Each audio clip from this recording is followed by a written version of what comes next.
What's going on, you guys? Welcome back to D+Pad Life, and today I want to discuss the Resident Evil 3 remake. Now, if you're new to the channel or if this is your first Resident Evil video of mine that you're tuning into, I have been covering the entire series of Resident Evil on this channel for the last few weeks. That goes all the way back to the PlayStation 1 games. We've talked about Resident Evil 1, 2, and 3 and their remakes. We're now on 3's remake. Next will be either Zero or Code Veronica. I haven't decided which order I'm going to cover those in. And then obviously we'll go on from there. But in the meantime, yeah, let's talk about Resident Evil 3. So in this series, what I've been doing is talking about the good of the game, the bad of the game, and just general stories about what brought me to the game and my general first impressions. This is more of a discussion video, not a review, so no spoilers here, just fun, a fun video to just vibe to and enjoy together. And yeah, just, if you've played the game and you just want to hear someone else's thoughts on it, this is a great video for that. Or if you're trying to decide whether or not you want to check out this game, this is also a great video for that too. So let's dive into it. So when I first heard that Resident Evil 3 was getting a remake, I was absolutely stoked because we've got the Resident Evil 1 remake, right? And that was great, but it was also very old at this point. And we had waited forever for a Resident Evil 2 remake. And it happened, it finally happened. But that didn't mean that we were promised a Resident Evil 3 remake. You know what I mean? That was not a guarantee for us.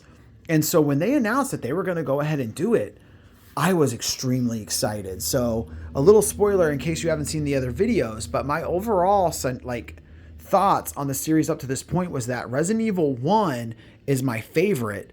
Resident Evil 2, I'm talking about the originals on the PS1, is the best. And Resident Evil 3, this is important, is the most fun. And so this idea that now we're looking at this remake trilogy, right? For me, out of these three, yeah, Resident Evil 1, I would say is my favorite. I would still say Resident Evil 2 is the best. And still, Resident Evil 3 is the most fun. So while these remakes certainly are, I would define them as a bit more of reimaginings. The first one certainly is extremely faithful. I would definitely call these two more of reimaginings than remakes. I'm happy that they captured that general spirit that I experienced with them, because definitely Resident Evil 3 on the new modern consoles is the most fun of the three.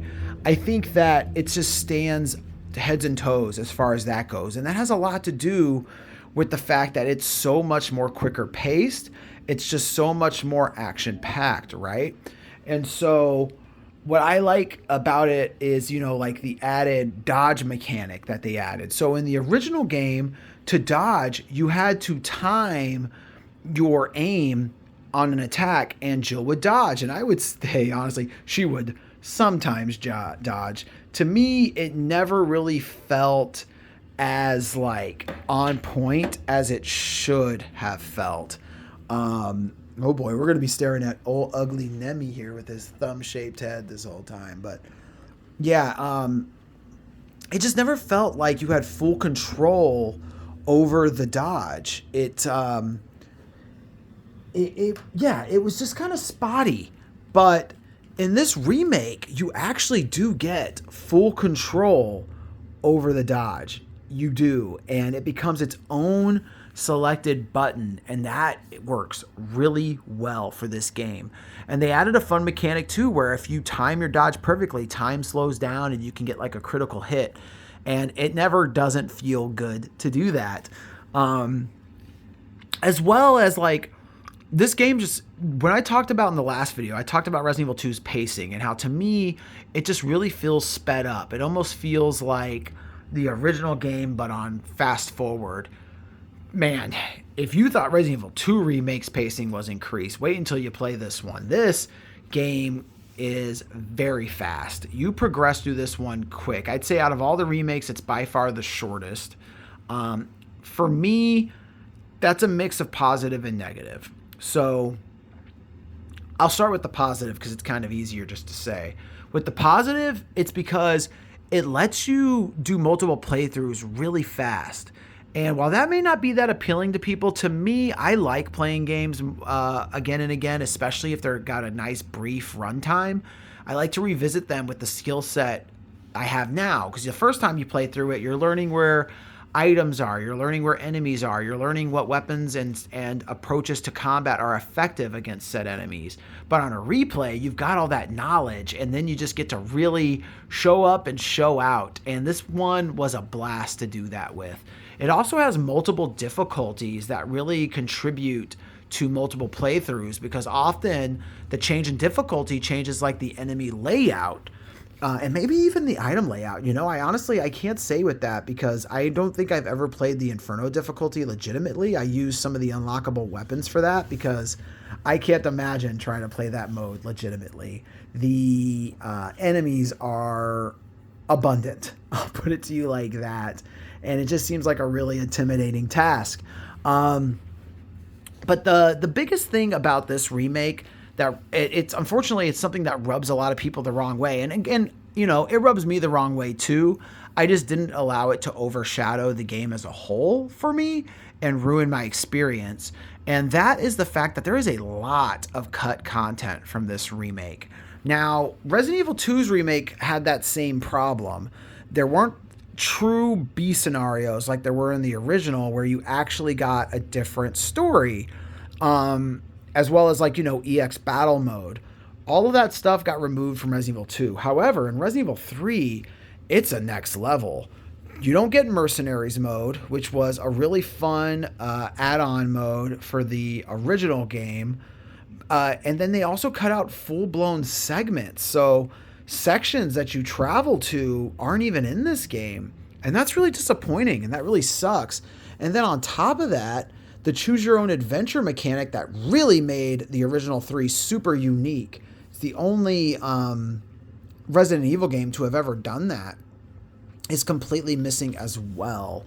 And on top of that too, like the randomly generated areas in which enemies will show up, or the fact that I went this path this way and now Nemesis is showing up here, in this way. That is all gone too. Nemesis is 100% scripted this time around. He will show up in the same places at the same time every time you play through this game. And so it makes the experience go from almost like a choose your own adventure with some surprises into just a very linear experience where you know what to expect and you can set your expectations as you play. And the thing about that is, while it's disappointing because we got to have that super unique experience from the original, it doesn't mean that what they made here is bad. This game is still very, very good.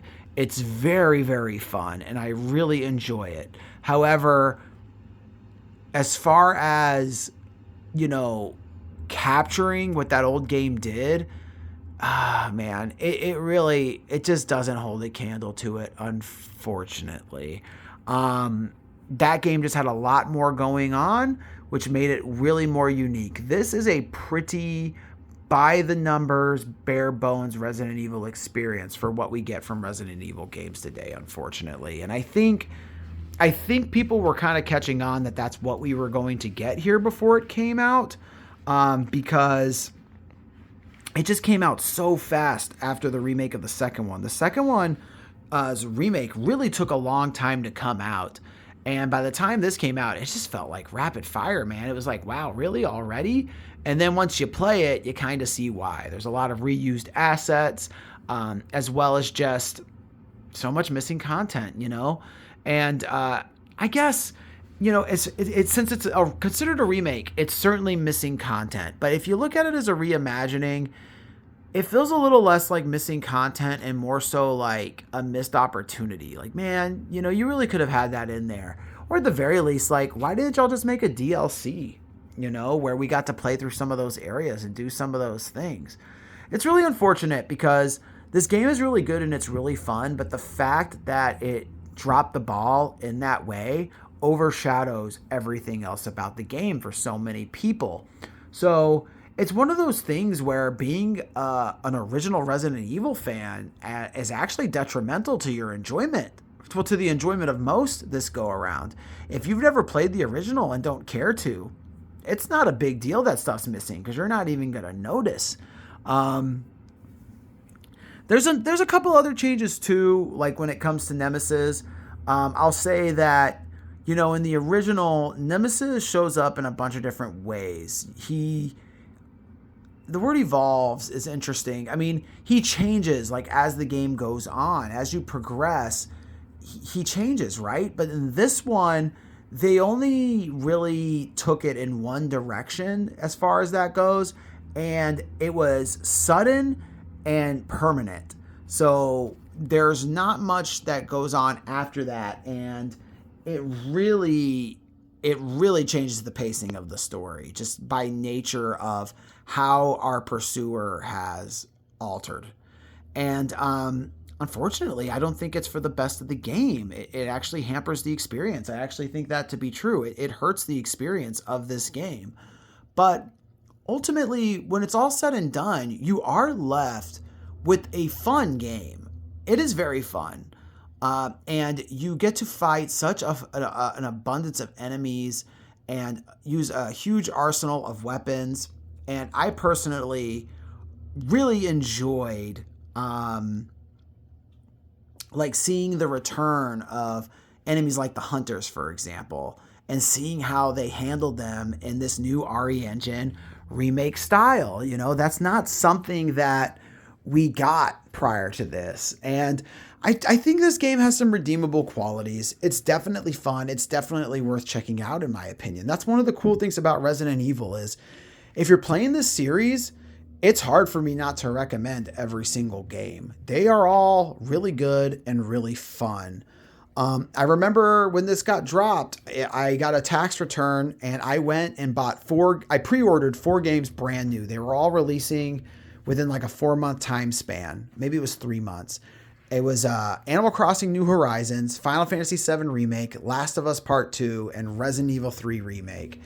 I just decided I was going to treat myself in that way, and I pre-ordered all those games, and, I got this, and I think it was Animal Crossing around the same time, and I was playing Animal Crossing, having a blast. This is during the pandemic. Went and picked this up, and I was hooked. Animal Crossing got put down, and I was going crazy on Resident Evil 3. Thankfully, it didn't take that long because the game's kind of short, and there's not a ton of replay value, unless you're just trying to unlock all this stuff, but that doesn't take very long. And so I was able to get back to Animal Crossing, you know what I mean? That was a big deal at the pandemic time, and that's a series you just kind of got to stick with. But all in all, do I recommend Resident Evil 3? I do. Especially as like an isolated experience, If you just want a fun action game with some monsters and some really fun gameplay, you really can't go wrong with Resident Evil 3. It is great for that. But if you're a fan of the original, you've probably already played this already, and you're probably already aware of the changes they made, and that's probably keeping you away. But I would say, don't do that to yourself. Check it out. I think you'll actually still enjoy it. You're going to be disappointed by what it's missing, but I think you'll have a fun time with the game. Oh, hilarious. I've been talking so long, my controller shut off.